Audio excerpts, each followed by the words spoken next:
Hello दोस्तों, आपका स्वागत है हमारे चैनल चैंपियन जैद पर। मैं हूं आपका दोस्त मोहम्मद जैद।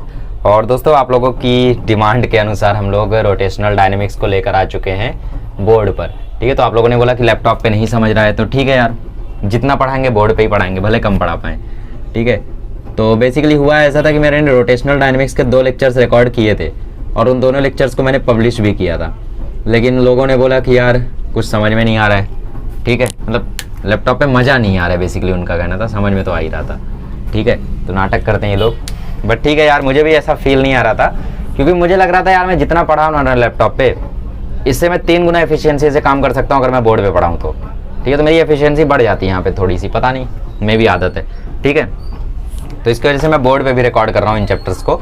चलिए, रोटेशनल डायनेमिक्स के शुरू के जो 2 लेक्चर आए थे लैपटॉप पे, वो लैपटॉप पे तो रहेंगे ही, बट मैं इसके साथ साथ बोर्ड पे भी पढ़ा रहा हूँ। ठीक है, तो रोटेशनल डायनेमिक्स में सबसे पहले हम पढ़ेंगे, इसमें 2 ही पार्ट है, 3 पार्ट है बेसिकली। पहला पार्ट है काइनेमेटिक्स ऑफ सर्कुलर मोशन। ठीक है, मतलब सर्कुलर मोशन में जो भी आप लोगों का फोर्स, स्पीड, जो फोर्स नहीं, सर्कुलर मोशन में जो भी आप लोगों का वेलोसिटी है, एक्सेलरेशन है, डिस्प्लेसमेंट है, वो सब के बारे में हम स्टडी करेंगे काइनेमेटिक्स ऑफ सर्कुलर मोशन में। और इसके बाद आप लोगों का है डायनेमिक्स ऑफ सर्कुलर मोशन इस चैप्टर में। डायनेमिक्स ऑफ सर्कुलर मोशन में हम लोग पढ़ेंगे कौन कौन सी फोर्सेज हैं जो सर्कुलर मोशन में एक्ट करती हैं। ठीक है, और इसके बाद जो तीसरा पार्ट है, इसमें हम लोग स्टडी करेंगे, क्या स्टडी करेंगे बोलो? तीसरे पार्ट में हम क्या स्टडी कर सकते हैं यार? तीसरे पार्ट में हम लोग स्टडी करेंगे moment of inertia, conservation of angular momentum, L मतलब एंगुलर मोमेंटम। ठीक है, और टॉर्क हो गया, ये सब के बारे में छोटी मोटी स्टडीज़ हम लोग करेंगे। रोलिंग मोशन हो गया, एक्सेट्रा। ठीक है, मतलब बेसिकली जो छोटे मोटे पार्ट्स जो बच गए उनके बारे में हम लोग स्टडी करेंगे थर्ड पार्ट में। ठीक है, तो आई होप आप लोगों को समझ में आ गया होगा कि इस चैप्टर को हम लोगों को प्रिपेयर कैसे करना है। ठीक है, तो शुरू करते हैं काइनेमेटिक्स ऑफ सर्कुलर मोशन से। लेकिन काइनेमेटिक्स ऑफ सर्कुलर मोशन मैंने ऑलरेडी एक बार वैसे पढ़ा रखा है। सर्कुलर मोशन जो मैंने 11th में पढ़ाया था, सेम चीज़ मैं रिपीट करने वाला हूँ। ठीक है, उससे पहले मैं आप लोगों को पूछना चाहता हूँ कि सर्कुलर मोशन क्या होता है। ठीक है, tell me about circular motion. Circular motion होता है motion in a circular path. बिल्कुल सही, motion in a circular path, यही होता है सर्कुलर मोशन। ठीक है, अब देखो, अगर आपको स्मार्ट बनना है ना, तो मैं एक अलग डेफिनेशन बताता हूं आपको। Circular motion is a motion in a path such that the distance of the object from the centre keep is constant through out the motion. ठीक है, मतलब सर्कुलर मोशन एक ऐसा मोशन है जिसमें जो ऑब्जेक्ट की डिस्टेंस है सेंटर से, वो हमेशा कांस्टेंट रहती है। ठीक है, तो ये कुछ लोग कूल बनने के लिए ऐसा डेफिनेशन बताते हैं। बेसिकली मान लो ये सेंटर है और यहाँ पे हमारा ऑब्जेक्ट है, तो ये ऑब्जेक्ट और सेंटर के बीच की डिस्टेंस है। अगर ये डिस्टेंस कांस्टेंट रखनी है तो इस ऑब्जेक्ट को कैसे मूव करना पड़ेगा? आगे जाएगा तो डिस्टेंस बढ़ जाएगी, यहाँ आएगा तो डिस्टेंस घट जाएगी। तो इसको अगर डिस्टेंस को कांस्टेंट रखना है तो साफ बात है कि इसको ऐसे ही मूव करना पड़ेगा। ठीक है, इस ऑब्जेक्ट को ऐसे ही मूव करना पड़ेगा, तभी इसका जो डिस्टेंस है सेंटर से वो कांस्टेंट रहेगा। मतलब अगर डिस्टेंस कांस्टेंट रखना है तो उसको कहाँ से मूव करना पड़ेगा? सर्कुलर पाथ में मूव करना पड़ेगा। तो बेसिकली वो सर्कल की डेफिनेशन है कि circle is a geometrical shape such that the distance of the of a locus from centre ऐसा इज कांस्टेंट। ठीक है, ऐसा है एक डेफिनेशन। तो बेसिकली वो डेफिनेशन यहाँ पे जब चिपका दोगे आप तो थोड़ा सा कूल लगेगा, लेकिन ऐसा नहीं है, बात वही है। ठीक है, तो motion in a circular path, जो आप सर्कुलर मोशन करते हो, सर्कुलर पाथ में जब आप कोई मोशन करते हो तो उसे हम बोलते हैं सर्कुलर मोशन। क्लियर है? चलो, अब देखो सर्कुलर मोशन होता कैसे है। सर्कुलर मोशन सिंपल है। ठीक है, मान लो आप यहाँ पे खड़े रहो, कोई दिक्कत नहीं है। ठीक है, तो आप लोग सीधे जा रहे थे v वेलोसिटी से। अब कुछ हुआ ऐसा कि आपकी जो वेलोसिटी की डायरेक्शन है वो चेंज हो गई, और यहाँ पे आके जो वेलोसिटी की डायरेक्शन थी वो ऐसी हो गई। फिर आप यहाँ पे पहुंचे, फिर से आपकी वेलोसिटी की डायरेक्शन चेंज हो गई, ऐसी हो गई। फिर आप यहाँ पर पहुंचे, फिर से आपकी वेलोसिटी की डायरेक्शन चेंज हो गई, ऐसे हो गई। ठीक है, फिर आप यहाँ पर पहुंचे, फिर से आपकी वेलोसिटी की डायरेक्शन चेंज हो गई, ऐसे हो गई। ठीक है, तो बेसिकली होता क्या है इसमें कि वेलोसिटी की डायरेक्शन चेंज होती रहती है, और इस वे में चेंज होती है कि वो जो पाथ है वो सर्कुलर बनता है। ठीक है, और अगर वेलोसिटी की डायरेक्शन चेंज हो रही है तो इसका मतलब यहाँ पे एक्सेलरेशन भी होगा कुछ ना कुछ, तो इसीलिए सर्कुलर मोशन को हम लोग एक्सेलरेटेड मोशन भी बोलते हैं। ठीक है, अगर कोई सर्कुलर मोशन है तो वो एक्सेलरेटेड मोशन होना तय है। क्या हर एक्सेलरेटेड मोशन सर्कुलर मोशन होगा? ये तो बचकाना क्वेश्चन है, नहीं होगा obviously, but her circular motion accelerated motion होगा। क्यों? क्योंकि यहाँ पे जो डायरेक्शन है वो तो चेंज हो ही रहा है, हो सकता है कभी इसका मैग्नीट्यूड ना चेंज हो, लेकिन डायरेक्शन तो हमेशा ही चेंज होना है, ठीक है। तो बेसिकली सर्कुलर मोशन में दो टाइप के एक्सेलरेशन होते हैं, एक होता है टेंजेंशियल एक्सेलरेशन, और ये टेंजेंशियल एक्सेलरेशन क्यों आता है? ये टेंजेंशियल एक्सेलरेशन आता है वेलोसिटी के मैग्नीट्यूड चेंज होने के कारण, वेलोसिटी के मैग्नीट्यूड के चेंज होने के कारण, ठीक है। मतलब 5 मीटर पर सेकंड से अगर वो रिवॉल्व कर रहा था, अभी 10 मीटर पर सेकंड से रिवॉल्व कर रहा है, तो इसके कारण आता है टेंजेंशियल एक्सेलरेशन। फिर उसके बाद एक होता है सेंट्रीपिटल एक्सेलरेशन, जिसको रेडियल एक्सेलरेशन भी कुछ महान लोग बोलते हैं, ठीक है। तो इसका एक ही नाम बोलो, या तो सेंट्रीपिटल एक्सेलरेशन बोल दो, या तो रेडियल एक्सेलरेशन बोल दो, एक ही बात है, ठीक है। तो सेंट्रीपिटल एक्सेलरेशन में बेसिकली होता क्या है कि ये जो सेंट्रीपिटल एक्सेलरेशन है, ये टुवर्ड्स द सेंटर लगता है। तो ये क्या करता है, इस सर्कल पे जो भी ऑब्जेक्ट घूम रहा है उसकी वेलोसिटी का डायरेक्शन चेंज करता है, ठीक है। तो सेंट्रीपिटल एक्सेलरेशन क्या हमेशा ऑब्जेक्ट में रहेगा? बिल्कुल रहेगा। क्या कभी सेंट्रीपिटल एक्सेलरेशन जीरो हो सकता है? नहीं। क्या कभी टेंजेंशियल एक्सेलरेशन जीरो हो सकता है? हो सकता है। ऐसा क्यों? क्योंकि टेंजेंशियल एक्सेलरेशन वेलोसिटी का मैग्नीट्यूड बदलता है। हो सकता है उसका मैग्नीट्यूड हमेशा के लिए कांस्टेंट हो जाए, तो हो सकता है टेंजेंशियल एक्सेलरेशन जीरो हो जाए, और जब टेंजेंशियल एक्सेलरेशन जीरो हो जाएगा तो उसे हम बोलेंगे यूनिफॉर्म सर्कुलर मोशन, ठीक है। इसका मतलब जब वेलोसिटी कांस्टेंट हो जाएगी, मतलब बेसिकली मैग्नीट्यूड जो है इसका वो सेम रह जाएगा, ठीक है, तब हम लोग उस केस को बोलेंगे uniform circular motion. Uniform circular motion मतलब क्या? यूनिफॉर्म सर्कुलर मोशन मतलब motion is repeating after equal interval of time, ठीक है। या फिर particle is covering same distance in same interval of time, covering same distance in each interval of time, ठीक है। हर एक इंटरवल ऑफ टाइम में वो सेम डिस्टेंस अगर कवर अप कर रहा है तो उसको बोलेंगे यूनिफॉर्म सर्कुलर मोशन। और ये कब आता है? जब वेलोसिटी का मैग्नीट्यूड कांस्टेंट हो जाए। क्या कभी सेंट्रीपिटल एक्सेलरेशन जीरो हो सकता है? जिस दिन सेंट्रीपिटल एक्सेलरेशन जीरो हो गया उस दिन ये ऑब्जेक्ट सर्कुलर मोशन में रहेगा ही नहीं, क्योंकि अगर यहाँ पे सेंटर से फोर्स लगना बंद हो गया, सेंट्रीपिटल फोर्स, चलो इसको तो हम लोग थर्ड लेक्चर में डिस्कस करेंगे। जिस दिन यहाँ पे सेंट्रीपिटल एक्सेलरेशन लगना बंद हो गया, बेसिकली AR से मैं दिखा रहा हूँ रेडियल एक्सेलरेशन, ये चलो AC से दिखा दो सेंट्रीपिटल एक्सेलरेशन, और जो टेंजेंशियल एक्सेलरेशन है वो टेंजेंट के ही अलॉन्ग होती है, ठीक है, मतलब टेंजेंट के ही अलॉन्ग होगी, जो वेलोसिटी जिस डायरेक्शन में उसी में टेंजेंशियल एक्सेलरेशन भी। तो जिस दिन ये सेंट्रीपिटल एक्सेलरेशन हट गई उस दिन वेलोसिटी टेढ़ी होगी क्या?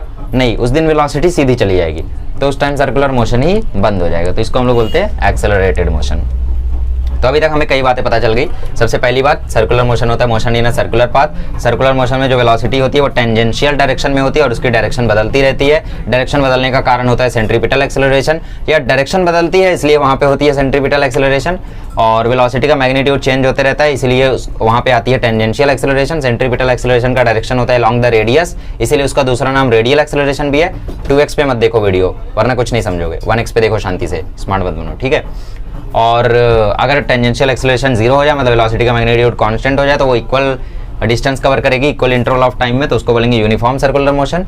और सेंट्रीपिटल एक्सेलरेशन का नेवर भी जीरो, ठीक है, वो रेडियस के अलॉन्ग होता है और वो टेंजेंट के अलॉन्ग होता है। इतना चीज़ समझ गया। चलो अभी हम लोग थोड़ी सी क्वांटिटीज स्टडी कर लेते हैं, एंगुलर क्वांटिटीज, ठीक है। चलिए, तो एंगुलर क्वांटिटीज से पहले मैं आपको लीनियर क्वांटिटीज की थोड़ी सी याद दिला दूं ताकि आप लोग थोड़ा सा रिलेट कर पाओ। लीनियर क्वांटिटीज में सबसे पहली क्वांटिटी जो हमारे जहन में आती है वो होती है डिस्प्लेसमेंट। डिस्प्लेसमेंट का अगर एक सिंपल सा डेफिनेशन दूं, डिस्प्लेसमेंट को रिप्रेजेंट करते हैं इससे, it is the shortest distance, it is the shortest distance between initial and final point. Initial और फाइनल पॉइंट के बीच में जो शॉर्टेस्ट डिस्टेंस है उसे हम क्या बोलते हैं? उसे हम डिस्प्लेसमेंट बोलते हैं, ठीक है। मतलब जैसे कोई ऑब्जेक्ट यहाँ पे था A पे और वो गया B तक, कैसे गया? मान लो A से B पे वो ऐसे ऐसे ऐसे ऐसे ऐसे ऐसे ऐसे ऐसे गया, ठीक है। तो डिस्प्लेसमेंट क्या होगी? डिस्प्लेसमेंट होगी इसके बीच की शॉर्टेस्ट डिस्टेंस, वो घूम घूम के गया है, मैं सीधी लाइन बना दूंगा, तो ये हो गई उसकी डिस्प्लेसमेंट। जैसे मान लो ये आपका घर है, होम, ठीक है, और आपके फ्रेंड का घर यहाँ है, तो आप सीधे तो जाओगे नहीं, आप कैसे जाओगे फ्रेंड के घर? पहले यहाँ जाओगे, फिर यहाँ टर्न लोगे और उसके बाद अपने घर पे, अपने दोस्त के घर पे पहुँच जाओगे। तो ये जो आपने कवर किया इसको हम बोलते हैं डिस्टेंस, ठीक है। इन दोनों को जो आपने कवर किया टोटल, इसको हम बोलते हैं डिस्टेंस, ठीक है। बट मान लो आपके पास क्रिश की पावर आ गई और आप अपने घर से फ्रेंड के घर पे डायरेक्टली पहुँच गए, तो इसको हम बोलते हैं डिस्प्लेसमेंट। ठीक है, तो टू फाइंड डिस्प्लेसमेंट, डिस्प्लेसमेंट को फाइंड करने का बहुत ही सिंपल तरीका होता है, join the initial and final point with horizontal line. ठीक है, हॉरिजॉन्टल लाइन से आप उन्हें ज्वाइन कर दो तो आपको मिल जाएगा डिस्प्लेसमेंट। कोई भी इनिशियल और फाइनल पॉइंट कहीं पर भी हो, उसको पकड़ो, ज्वाइन करो, तो आप लोगों को मिल जाएगा डिस्प्लेसमेंट। क्लियर? चलो, तो ये हो गया हमारा डिस्प्लेसमेंट। समझ में आ गया? तो जैसे ये क्वेश्चन ही जो था, ये पाइथागोरस थ्योरम के बेसिस पे इसके ऊपर अच्छे क्वेश्चंस बनते थे, बट ठीक है, अभी आप समझदार हो तो क्वेश्चन कराने की ज़रूरत नहीं है। ठीक है, दूसरी क्वांटिटी है वेलोसिटी। वेलोसिटी क्या होती है? वेलोसिटी होती है डिस्प्लेसमेंट अपॉन टाइम। वेलोसिटी क्या होती है? वेलोसिटी होती है डिस्प्लेसमेंट अपॉन टाइम। ठीक है, माइंड इट, ये भी वेक्टर क्वांटिटी है और वेलोसिटी भी वेक्टर क्वांटिटी होती है। ठीक है, तो वेलोसिटी कैसे निकाली जाती है? वेलोसिटी के लिए हम लोग देखते हैं दो इनिशियल और फाइनल पॉइंट के बीच में क्या डिस्प्लेसमेंट है, क्या डिस्टेंस है, बेसिकली सॉरी क्या डिस्प्लेसमेंट हो रही है इनिशियल और फाइनल पॉइंट के बीच में, और डिवाइड कर देते हैं उसको कितना टाइम लगा। ठीक है, भले ही आप दूसरे रास्ते से गए हो। ठीक है, मान लो आपने रास्ता पिक किया ये यहाँ पे जाने का, ठीक है, और आपको इसके कारण टाइम लगा 30 मिनट का, लेकिन आपकी जब वेलोसिटी निकाली जाएगी तो आपका यहाँ से लेके यहाँ तक डिस्प्लेसमेंट ही देखा जाएगा, तो आप लोग इसको ऐसे ज्वाइन कर दोगे। ठीक है, स्ट्रेट लाइन इसको बेसिकली बोलो, हॉरिजॉन्टल बोलना सही नहीं है। ठीक है, तो आप स्ट्रेट लाइन से इनिशियल और फाइनल पॉइंट को ज्वाइन कर दोगे। तो मान लो आपने चला था 1 किलोमीटर, लेकिन ये डिस्टेंस 300 मीटर ही है, तो आपकी जो वेलोसिटी आएगी वो 0.1 सॉरी आपकी जो वेलोसिटी आएगी वो 1 मीटर पर मिनट ही आएगी। ठीक है, अगर डिस्प्लेसमेंट इतनी है तो भले ही आप कितना भी चले रहो, तो वेलोसिटी हमेशा डिस्प्लेसमेंट अपॉन टाइम से निकाला जाता है। क्लियर? चल, अब तीसरी क्वांटिटी जो आती है वो होती है एक्सेलरेशन। ठीक है, तीसरी क्वांटिटी जो आती है वो होती है एक्सेलरेशन। और एक्सेलरेशन का मतलब क्या होता है? एक्सेलरेशन का मतलब होता है change in velocity upon time. ठीक है, मतलब final velocity minus initial velocity upon time. So therefore a is equals to final velocity minus initial velocity upon time. So therefore at is equals to v minus u। So therefore v is equals to आ जाता है u plus at। अरे अरे अरे, ये कैसे हो गया ये? अरे भाई, u को यहाँ लेकर गए तो माइनस u प्लस u हो गया, तो u plus at equal to v आया, उसी को सीधा करके लिख दिया तो तुम्हारी जान निकल गई। यार मौत आने लगती है तुम्हें छोटी छोटी चीज़ों में। बेसिकली v से हम लोग डिनोट करते हैं फाइनल वेलोसिटी को। ये यार पता नहीं कितने बार बताऊंगा अपनी लाइफ में, 10वीं से बता रहा हूँ तुम्हें, अभी 12वीं ही तो हुई है, अभी तो पता नहीं कहाँ बताऊंगा। ये इनिशियल वेलोसिटी ड्रॉप में भी बताना है अभी, हाँ मिलेंगे सीजेड एकेडमी पे, सब बताएंगे। तो v से हम लोग डिनोट करते हैं फाइनल वेलोसिटी को, u से हम डिनोट करते हैं इनिशियल वेलोसिटी को, और t से होता है हम लोगों का टाइम। फिर जो न्यूटन का पहला इक्वेशन ऑफ मोशन है वो यहीं से डिराइव होता है, a is equal to v minus u by t. उसको जब रिजॉल्व कर दो तो ये आता है हम लोगों का न्यूटन का पहला इक्वेशन ऑफ मोशन, कहीं और से नहीं डिराइव हुआ है, यहीं से डिराइव हुआ है।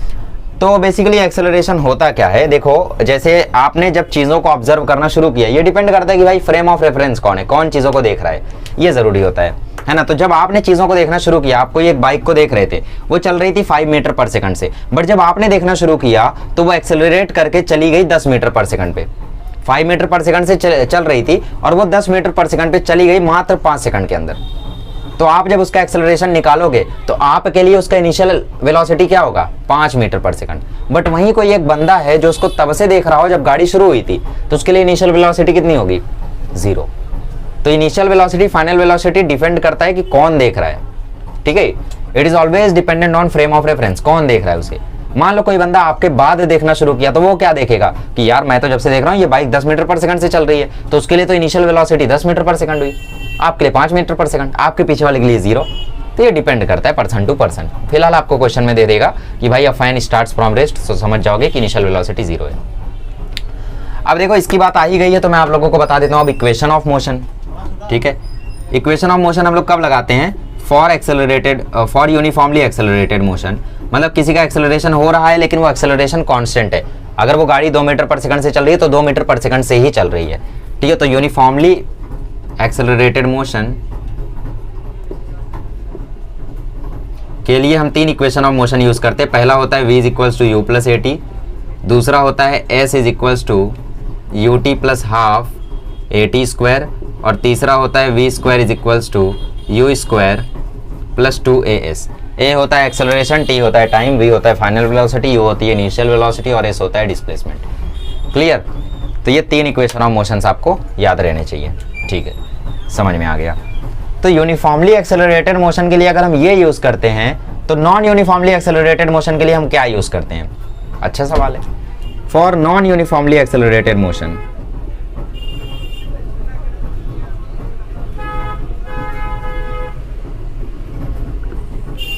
अगर नॉन यूनिफॉर्मली एक्सेलरेटेड मोशन है तो वहां पे हम हेल्प लेते हैं डेरिवेटिव की। कैसे? वेलोसिटी क्या होती है? Distance upon time, sorry displacement upon time. तो हम यहाँ पे छोटी सी डिस्प्लेसमेंट ले लेंगे, मतलब वेलोसिटी हो जाएगी dx बाई dt। अब ये तो पता ही होगा यार। एक्सेलरेशन क्या हो जाएगा? वेलोसिटी को डिफरेंशिएट करो, वेलोसिटी को डिफरेंशिएट करोगे तो एक्सेलरेशन आएगा। वेलोसिटी का डिफरेंशिएशन क्या होता है? एक्सेलरेशन, मतलब dv बाई dt कर दो तो एक्सेलरेशन आ जाएगा। एक्सेलरेशन का और एक फॉर्मूला होता है, that is v dv by dx। कैसे आता है ये फॉर्मूला? ये मैं आपको दिखा देता हूँ। a इज इक्वल्स टू क्या है? dv बाई dt ना। मैं क्या करता हूँ, ऊपर नीचे dx से मल्टीप्लाई कर देता हूँ। ठीक है, तो ऊपर नीचे जैसे ही मैं dx से मल्टीप्लाई करूंगा तो ये dx बाई dt जो है ये बन जाएगा v, तो बचा क्या? dv और dx। तो v dv बाई dx जो है ये एक्सेलरेशन का एक और फॉर्मूला आता है। तो a is equals to v dv by dx भी होता है। फिलहाल ये आपको कंपटीशन लेवल पे आएगा। आपको ध्यान कौन कौन से रखने हैं, ये कंपटीशन लेवल पे आएगा बस। तो आपको ध्यान पहला वाला रखना है, दूसरा वाला रखना है। तो अभी तक हम लोगों ने थोड़ा रिवीजन किया है बस। अगर आपने 11th अच्छे से पढ़ा है तो आपको ये सारी चीज़ें पता होंगी। ठीक है, रिवीजन किया है बस हम लोगों ने, और कुछ भी नहीं किया है। ठीक है, क्या रिवीजन किया है कि भाई जो डिस्प्लेसमेंट होता है वो मिनिमम डिस्टेंस होता है इनिशियल और फाइनल पॉइंट के बीच में, और जो वेलोसिटी होती है वो डिस्प्लेसमेंट अपॉन टाइम होती है, एक्सेलरेशन होता है change in velocity upon time. और यहाँ से आया हमारा 3 इक्वेशन ऑफ मोशन जो कि ये है। और नॉन यूनिफॉर्मली एक्सेलरेटेड मोशन है तो वेलोसिटी होती है dx बाई dt, एक्सेलरेशन होता है dv बाई dt, और एक और तरीके से लिख सकते हैं v dv by dx। x है यहाँ पे ध्यान रखना। यूज़ क्या है इनका? यूज़ ऐसा है कि हो सकता है कभी आपको दे दे कि x is equals to 2t square plus 4t, और आपसे बोला कि भैया find velocity and acceleration at t बराबर 2 सेकंड, मतलब t बराबर 2 सेकंड पे आपको वेलोसिटी पता करनी है और एक्सेलरेशन पता करना है। अगर x ये है तो तब आप लोगों को इसका यूज़ लेना है। कैसे लोगे? अब देखो, ये क्या है? आपको x का इक्वेशन है डिस्प्लेसमेंट का, आपको v पूछा है ना, तो v के लिए आप क्या करोगे? x को डिफरेंशिएट कर दो, मतलब dx बाई dt कर दो तो वेलोसिटी आ जाएगी। तो d by dt of x की जगह क्या लिख दोगे? 2t square plus 4t। 2t square का डिफरेंशिएशन आएगा 4t और 4t का डिफरेंशिएशन आएगा 4। अब इसमें t बराबर 2 डाल दो, तो t बराबर 2 डालोगे तो 4 2 8, 8 प्लस 4 12, तो 12 मीटर पर सेकंड इसकी वेलोसिटी है t बराबर 2 सेकंड पे। अच्छा, एक्सेलरेशन क्या होगा? एक्सेलरेशन के लिए आप क्या करो? वेलोसिटी को डिफरेंशिएट कर दो, तो a is equals to dv by dt। तो v कितना है? 4t प्लस 4, इसका डिफरेंशिएशन करोगे तो 4 आ जाएगा। तो एक्सेलरेशन तो कांस्टेंट ही है, 4 मीटर पर सेकंड स्क्वायर, खत्म। ठीक है, तो इस तरीके से आप लोगों को ऐसे क्वेश्चंस को सॉल्व करना होता है। तो आई होप आप लोगों को लीनियर क्वांटिटीज का रिवीजन हो गया है। अब इनको लेके मैं आपको एंगुलर क्वांटिटीज बताता हूँ, अच्छा समझेगा। चलिए, तो एंगुलर क्वांटिटीज की ओर बढ़ने से पहले जो हम लोगों ने नॉन यूनिफॉर्मली एक्सेलरेटेड मोशन के बारे में इक्वेशंस देखे, that is v is equals to dx by dt, ठीक है, a is equals to dv by dt। इनका एक और रोल होता है, मतलब डिफरेंशिएशन तो हमने देख लिया, ये इंटीग्रेशन में भी यूज़ होते हैं। जैसे इसको मैं ऐसा भी लिख सकता हूँ, dx is equals to v dt। मतलब कभी आपको वेलोसिटी देके अगर डिस्प्लेसमेंट पूछ लिया तो आप ऐसे निकालोगे, मतलब जैसे v इज इक्वल्स टू दे दिया 2t स्क्वायर प्लस 4t, और आपसे बोला फाइंड डिस्प्लेसमेंट, ठीक है, इन 4 सेकंड्स। तो आपको क्या करना है? फर्स्ट 4 सेकंड मान लो बोला, फर्स्ट 4 सेकंड मतलब क्या? आपको डिस्प्लेसमेंट को इंटीग्रेट करना है 0 से 4 तक, और मान लो बोल दिया स्टार्ट्स फ्रॉम रेस्ट, ठीक है, स्टार्ट्स फ्रॉम रेस्ट। तो आप लोगों को यहाँ पे v dt कर देना है, और जो रेस्ट से शुरू किया तो 0 रहा होगा, मान लो लास्ट में v है, ठीक है, वेलोसिटी, सॉरी लास्ट में वेलोसिटी का टाइम कितना है? 4 सेकंड। इस तरीके से निकालना है, ये 0 से 4 सेकंड, फर्स्ट 4 सेकंड मतलब बोला, मतलब 0 से 4, ठीक है। और कितना डिस्प्लेसमेंट हुआ वो भी पूछा है, बेसिकली वही पूछा है, dx, ठीक है। तो शुरू में डिस्प्लेसमेंट रहा होगा 0 और एंड में डिस्प्लेसमेंट x, तो 0 से लेके x तक इसको इंटीग्रेट करोगे, 0 से 4 तक इसको, तो स्टार्ट्स फ्रॉम रेस्ट पे यहाँ पे ज़रूरत नहीं है, तो इसका आंसर निकाल दो एक बार और कमेंट कर दो, ठीक है। चलो, और वैसे ही इसका भी होगा, आप इसको dv इज इक्वल्स टू लिख सकते हो a dt, ठीक है, तो इसको भी इंटीग्रेट करके आप सॉल्व कर सकते हो, ठीक है। तो ये छोटी सी जानकारी थी, जब तक आप लोग ये क्वेश्चन सॉल्व कर लो, जब तक आप ये क्वेश्चन कर रहे हो तब तक मैं आप इंक डाल लेता हूँ यहाँ पे, ठीक है।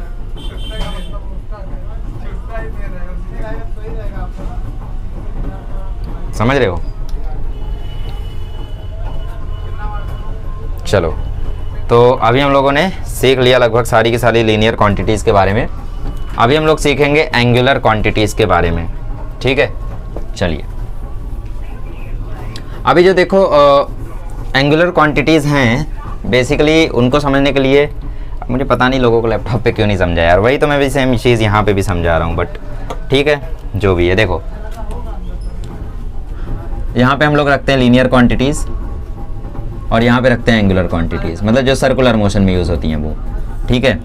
चलो, यहाँ पे हमारा लीनियर है डिस्प्लेसमेंट वेक्टर क्वांटिटी, ठीक है। अच्छा, तो मान लो हमारे पास यहाँ पे एक सर्कल है, हमारे एक ऑब्जेक्ट ने सर्कुलर मोशन यहाँ से शुरू किया और वो सर्कुलर मोशन करते करते करते करते यहाँ तक पहुँचा, ठीक है। तो जो डिस्प्लेसमेंट हुआ इस ऑब्जेक्ट का, हम वो कैसे निकालते हैं? इस ऑब्जेक्ट का जो डिस्प्लेसमेंट हुआ हम वो कैसे निकालेंगे बताओ? हम लोग वो निकालेंगे with the help of theta. हम लोग इसका जो डिस्प्लेसमेंट लेते हैं वो लिखते हैं इन टर्म्स ऑफ थीटा, ठीक है। तो एंगुलर डिस्प्लेसमेंट को हम लोग लिखते हैं थीटा, मतलब ये थीटा कितना यहाँ पे बढ़ा वो ही हो जाएगा इसका एंगुलर डिस्प्लेसमेंट।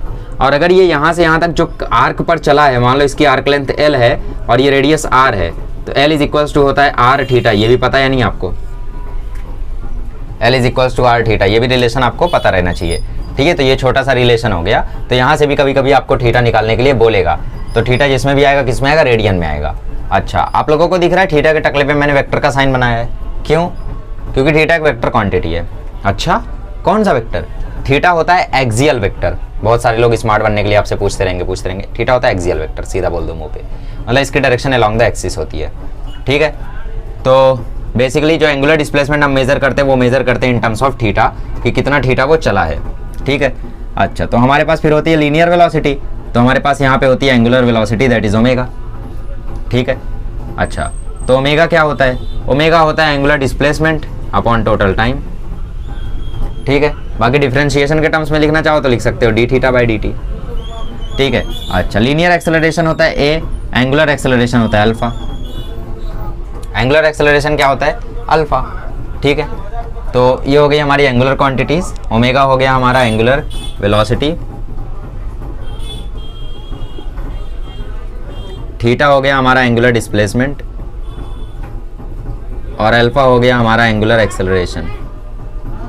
अल्फा हो गया हमारा एंगुलर एक्सेलरेशन। क्लियर है? तो आई होप आप लोगों को समझ में आ रहा होगा मैं क्या बताने की कोशिश कर रहा हूँ, ठीक है। एस होता है डिस्प्लेसमेंट, वी होता है वेलोसिटी, ए होता है एक्सेलरेशन। इन्हीं के परछाइयाँ यहाँ पर है, theta angular displacement, omega angular velocity और अल्फा है एंगुलर एक्सेलरेशन, ठीक है। अब इनका क्या होता है भाई? अब देखो, लीनियर और एंगुलर क्वांटिटीज के बीच में भी रिलेशंस होते हैं। So relations between linear and angular quantities, ठीक है। तो रिलेशन किन के बीच में होता है? रिलेशन होता है वेलोसिटी और ओमेगा के बीच में। ये होता है v is equals to omega cross r, ठीक है। बट जनरली जब हम लोग याद करते हैं तो v is equals to r omega, r omega, r omega, ऐसा बोलते रहते हैं, लेकिन correct relation omega cross r का है, ठीक है। Omega in vector, r in vector and velocity, ठीक है, ठीक है। तो एक्सेलरेशन और अल्फा के बीच में क्या रिलेशन है? ये सारे के सारे जो हैं आप लोगों के ये एक्सियल वेक्टर है, मतलब इनका डायरेक्शन आप लोगों को थंब से ही पता चलेगा, ठीक है। Right hand thumb rule use करो, आपको डायरेक्शन मिलेगा, ठीक है। एक्सेलरेशन और एंगुलर एक्सेलरेशन के बीच में भी यही रिलेशन होता है, a is equals to r alpha, ठीक है। या फिर ऐसे बोल सकते हैं a is equals to alpha cross r, ठीक है। बेसिकली किया कुछ नहीं, दोनों साइड टी के रिस्पेक्ट में डिफरेंशिएट कर दिया। तो आर तो कांस्टेंट था, बाहर हो गया, ओमेगा का डिफरेंशिएशन अल्फा आ गया, ठीक है। तो a is equals to alpha r होता है, ठीक है। और बताओ, और क्या ही बताएं? और देखो, फॉर, और हम लोग जानते हैं since omega is equals to होता है d theta by d t, therefore जो अल्फा होता है वो होता है d omega by d t, ठीक है। ओमेगा क्या होता है? D theta by d t, इसलिए अल्फा क्या होता है? D omega by d t, ठीक है। ये भी हमें पता है अब। और और क्या ही है यार, यही सब है, नॉर्मल चीज़ें आप लोगों को पता ही होंगी ऑलरेडी। थीटा रेडियन में लिखा जाता है, ये भी ध्यान रखना आप लोग, ठीक है। तो ये हो गया relationship between angular and linear quantities, और ये हो गया उनके रिलेशन, और ये हो गया हमारा ओमेगा और अल्फा। ठीक है, चलिए आगे बढ़ते हैं। अब इक्वेशन ऑफ मोशन देखते हैं एंगुलर क्वांटिटीज़ के लिए। ठीक है, तो ये हो गया हमारे रिलेशन लीनियर और एंगुलर क्वांटिटीज़ के बीच में। अभी हम लोग इनका थोड़ा सा और एनालिसिस करते हैं, ध्यान से देखो। ठीक है, देखो अभी रिलेशन समझ में आ गया होगा आई होप। ठीक है, L is equals to r theta भी ध्यान रखना। कभी कभी क्वेश्चन में क्या करेगा, वो तुमसे बोल तो देगा कि भैया फाइंड एंगुलर वेलोसिटी, ठीक है, if time is this, but वो आपसे थीटा देने की जगह आपको लेंथ ऑफ आर्क और रेडियस दे देगा। ठीक है, लेंथ ऑफ आर्क और रेडियस दे देगा, तो आप लोगों को वहाँ पे ध्यान रखना है। अभी देखो लीनियर में हम लोग क्या करते थे और एंगुलर में हम क्या करेंगे, उसके बीच में भी थोड़ा सा यहाँ पे जानकारी ले लो। ठीक है, मान लो लीनियर और एंगुलर, चलो ऐसा है, देखो लीनियर और एंगुलर। लीनियर में कैसा था, v इज इक्वल्स टू होता था dx by d T. X क्या है, बेसिकली डिस्प्लेसमेंट ही है। a इज इक्वल्स टू होता था dv बाई डी टी। ठीक है, इसमें क्या हुआ, ओमेगा हो गया D theta by d T, और अल्फा हो गया D omega by d T. Clear clear. अच्छा, लीनियर में जब हम लोग डिस्प्लेसमेंट से वेलोसिटी में जाते थे, वेलोसिटी से एक्सेलरेशन में जाते थे, तो हम डिफरेंशिएट करते थे। एक्सेलरेशन से वेलोसिटी में आते थे, इंटीग्रेट करते थे। वेलोसिटी से डिस्प्लेसमेंट में आते थे तो इंटीग्रेट करते थे। एंगुलर में हम लोग थीटा से ओमेगा में जाएंगे, ओमेगा से अल्फा में जाएंगे तो डिफरेंशिएट करेंगे। अल्फा से वापस ओमेगा में आना हो तो इंटीग्रेट करेंगे, ओमेगा से वापस थीटा में आना हो तो इंटीग्रेट करेंगे। तो ये चीज़ तो मैंने ऑलरेडी आपको एक बार बता रखी है, एक बार क्या कई बार बता रखी है, तो ये छोटी मोटी चीज़ें इनको ध्यान रखना। ठीक है, तो v इज इक्वल्स टू होता है dx by d t, a is equals to होता है dv by d t, omega equal to होता है d theta by d t, alpha होता है d omega by d t. समझ रहे होगे ना कैसे, ओमेगा क्या है, बेसिकली वेलोसिटी तो है, तो जहाँ जहाँ यहाँ पे डिस्प्लेसमेंट था वहाँ वहाँ थीटा रख दो, जहाँ जहाँ यहाँ पे वेलोसिटी था वहाँ वहाँ यहाँ पे एंगुलर वेलोसिटी रख दो, जहाँ जहाँ यहाँ पे एक्सेलरेशन था वहाँ वहाँ यहाँ पे एंगुलर एक्सेलरेशन रख दो। That's it. क्लियर। अब इनके बीच के रिलेशन भी मैंने आपको बता दिए, एक तो L is equals to r theta होता है, एक V is equals to r omega होता है या ओमेगा क्रॉस आर, और एक होता है A is equals to r alpha. ठीक है, सिंपल है। देखो L को डिफरेंशिएट करोगे वेलोसिटी मिलेगी, थीटा को डिफरेंशिएट करोगे ओमेगा मिलेगा। तो किया कुछ नहीं है, यहाँ पे दोनों साइड डिफरेंशिएट कर दिया है विथ रिस्पेक्ट टू टाइम, तो उन्हें मिल गया इक्वल टू आर ओमेगा। फिर डिफरेंशिएट कर दिया दोनों side with respect to time, तो उन्हें मिल गया equal to r alpha. Clear, बहुत आसान चीज़ है, कोई दिक्कत नहीं है। ठीक है, चलिए अभी मैं आगे बताता हूँ आप लोगों को और भी कुछ इंपॉर्टेंट चीज़ें जो कि ज़रूरी है। न्यूमेरिकल हम अगले लेक्चर में करेंगे। ये सेम न्यूमेरिकल करेंगे जो मैंने लैपटॉप पे कराया था। ठीक है, या रहने दें, जो लैपटॉप पे न्यूमेरिकल कराया है क्यों ना आप वही देख लो, बेस्ट तो वही है कि लैपटॉप वाला ही देख लो। ठीक है, क्योंकि चीज़ें तो वही है यार, कुछ नया नहीं कराऊंगा, तो बेहतर वही है कि आप लोग लैपटॉप वाला ही देख लेना। छुट्टी मिल गई मुझे। देखो v इज इक्वल्स टू होता है u प्लस ए टी, ठीक है, s इज इक्वल्स टू होता है ut plus half a t square, और v square is equals to होता है u स्क्वायर प्लस 2as। ठीक है, तो इस केस में क्या होगा, इस केस में होगा omega final is equals to omega initial plus alpha t, theta is equals to omega initial into t plus half alpha t square. Omega final का square is equals to omega initial का square plus 2 alpha theta, ऐसे होगा इस case में। ठीक है, तो ये लीनियर के लिए इक्वेशन ऑफ मोशंस और ये एंगुलर के इक्वेशंस ऑफ मोशंस। क्लियर, समझ में आ रहा है आप लोगों को। अभी देखो जो ओमेगा है इसके बारे में थोड़ी सी चर्चा करते हैं। ओमेगा को हम लोग एंगुलर फ्रीक्वेंसी भी बोलते हैं, ओमेगा को हम लोग एंगुलर फ्रीक्वेंसी भी बोलते हैं। ठीक है, अब यहाँ से याद आया भाई फ्रीक्वेंसी क्या होती है।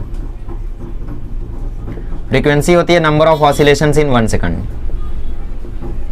ऑसिलेशंस, रेवोल्यूशंस, जो भी आप बोलना चाहो, ठीक है, इन 1 सेकंड। 1 सेकंड, ठीक है, 1 सेकंड में कितना ज़्यादा आप करते हो ऑसिलेशन या रेवोल्यूशन, वो होती है हमारी फ्रीक्वेंसी। ठीक है, तो ओमेगा का फ्रीक्वेंसी के साथ फॉर्मूला आता है omega is equals to 2 pi n. कभी आपको ओमेगा देके एन पूछ लिया तो इस तरीके से आप लोग निकाल सकते हो। फ्रीक्वेंसी की यूनिट होती है हर्ट्ज। ठीक है, नेक्स्ट आता है टाइम पीरियड। टाइम पीरियड क्या होता है, number of time taken for 1 revolution, time taken for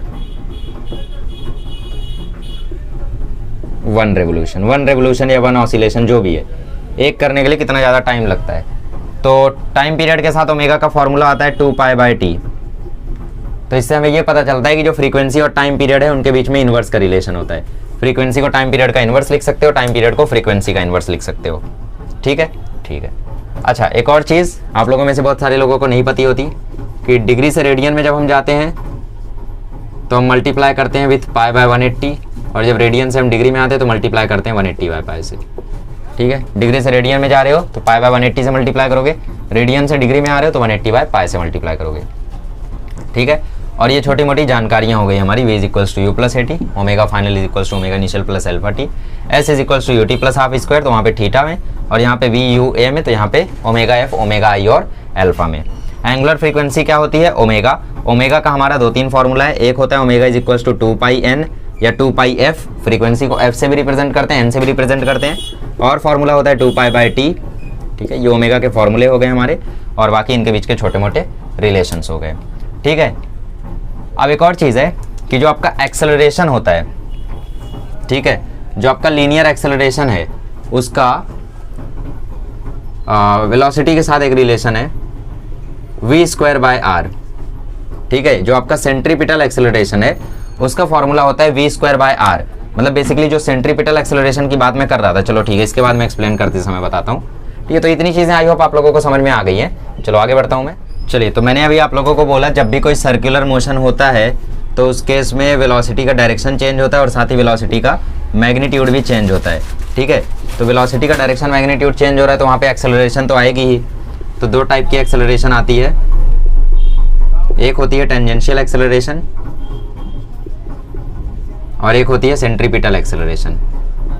ठीक है, एक होती है सेंट्रीपिटल एक्सेलरेशन और एक होती है टेंजेंशियल एक्सेलरेशन। ठीक है, तो सेंट्रीपिटल एक्सेलरेशन के बारे में ही मैं बोल रहा था कि सेंट्रीपिटल एक्सेलरेशन का फॉर्मूला होता है v स्क्वायर बाय आर। ठीक है, और टेंजेंशियल एक्सेलरेशन का फॉर्मूला होता है आर अल्फा। आर अल्फा जो मैंने रिलेशन बताया था बेसिकली वो टेंजेंशियल एक्सेलरेशन का था, और सेंट्रीपिटल एक्सेलरेशन मतलब रेडियल एक्सेलरेशन, सेंट्रीपिटल का ही दूसरा नाम रेडियल एक्सेलरेशन है। ठीक है, तो इसका फॉर्मूला होता है v स्क्वायर बाय आर। ठीक है, ये छोटी सी जानकारी थी। इसके बाद आप लोग क्या करना, लेक्चर 2 देख लेना जो मैंने लैपटॉप पे न्यूमेरिकल्स कराए हैं, ताकि आपके कंसेप्ट एकदम मजबूत हो जाएं। तो वो न्यूमेरिकल्स एक बार आप लोग देख लोगे तो आपका काइनेमेटिक्स ऑफ सर्कुलर मोशन खत्म हो जाएगा। फिर अगले लेक्चर में हम मिलेंगे तो हम लोग डिस्कस करेंगे डायनेमिक्स ऑफ सर्कुलर मोशन, जिसमें हम शुरुआत करेंगे सेंट्रीपिटल फोर्सेस से। ठीक है, चलिए मिलते हैं अगले लेक्चर में। Thank you so much.